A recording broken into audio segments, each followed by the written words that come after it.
In today's video, I'm going to teach you how to do your budgets in Xero. By the end, you'll know exactly where to go, what to click, and how to set up a clean, well-structured budget framework you can build on.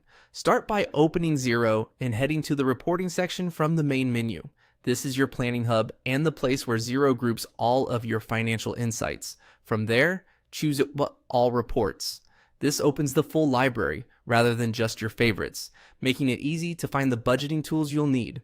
Next, open Budget Manager. This is where your budgets live. You can create new ones, switch between existing versions, and manage the time frames you want to plan for. Think of it as the control panel for your budgets.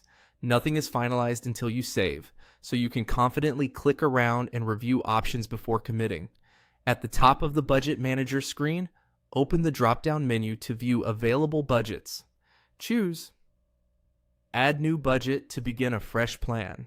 When prompted, enter a name. Pick something descriptive and consistent with your internal naming style.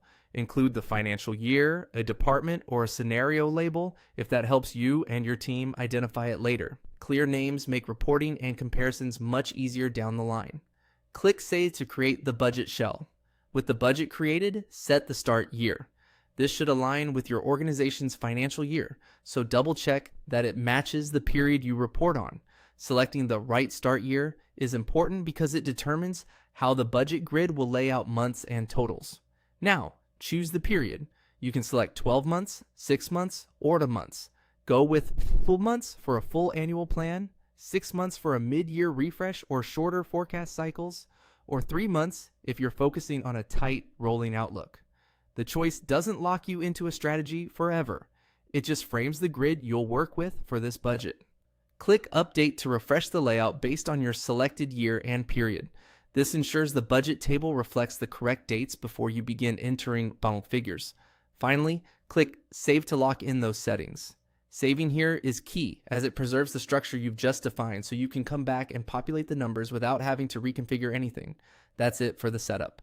From here, you can return any time to fill in your income and expense lines, adjust assumptions, and compare actuals to budget. Keep your naming consistent and revisit the period settings if your planning cadence changes.